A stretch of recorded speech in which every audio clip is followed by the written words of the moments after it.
Hi, today I'm going to be talking you through some of the ways that I've been finding inspiration during self-isolation. So while there are many different Google tools that I love using every day at work, such as Google Ads or Google Analytics, while I'm not working, there's an amazing tool that I love to use called Google Arts and Culture. Google Arts and Culture is a platform where museums from around the world are able to share their permanent collections and exhibitions online. And one of their amazing features is that different museums, such as in this case, the Metropolitan Museum of Art, can actually do virtual online exhibitions where you can explore all the pieces of art that they have on show at this moment.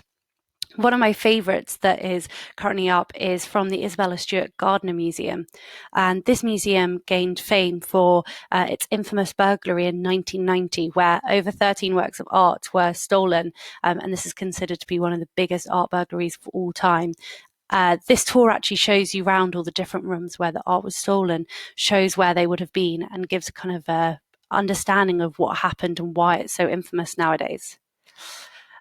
While I've been working at home, I'm sure, like many of you, I've been listening to more music than ever, really, especially on Spotify. And with the shutdown across so many countries, a lot of musicians have had their tours cancelled, which obviously is a huge part of their revenue.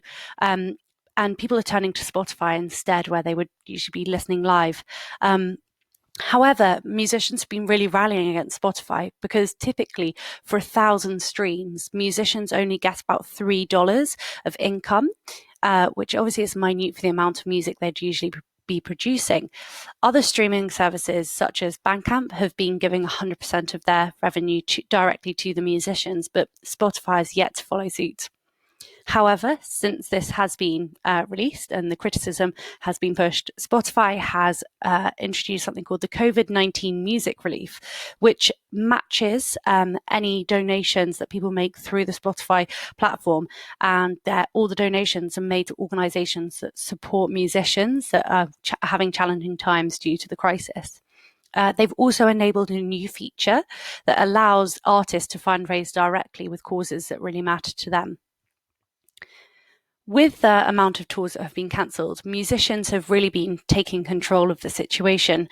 And a big part of this has been Global Citizens Together at Home series, where they invite musicians that have had their tours cancelled or just people that would want to be performing, and allows them to do concerts from their own homes and streams them live online. Global Citizen is an organisation which helps people learn and take action about the world's biggest challenges. And in this case, the concerts are all framed around encouraging people to stay at home to stop the spread of COVID-19. While I've been at home and while work has been keeping me busy, I think a lot of people have found that they're feeling less engaged and want to take this as an opportunity to really learn something new. And I found this amazing platform called Coursera, where you can take online degrees essentially, or certain courses from within the degrees. It's free to do. You can pay a little bit to get a certificate to acknowledge that you've done this, but there is a huge range of things that you can learn on, whether it's Python or machine learning or data science or something along the lines of psychology or art history, which I've been looking at. In the news, there's been a lot of coronavirus-related updates, and not necessarily all of them are positive. However, there have been some really good pieces of news, including Folding at Home, which is this collaborative project which is about the research for vaccines or ways that we can medicate against the virus. The way it works is it draws on the collective power of people and their computers and the energy that's not being used when you're running your laptop in every day.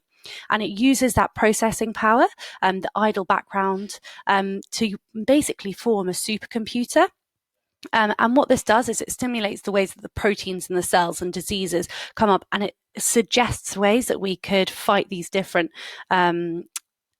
fight this with different cures for coronavirus. And another amazing platform that, while kind of all this madness has been going on, I know many people have been trying really hard to stay calm and collected, which is completely understandable. And something that I found has been a hugely helpful resource is the Calm app, which is online meditation and mindfulness that just helps keep you grounded, helps you sleep, and really provides an outlet to find some calm in this madness. Thank you so much for listening to this short video. I hope that you found some of this content interesting. For more content like this, follow us at Push for Growth. Thank you.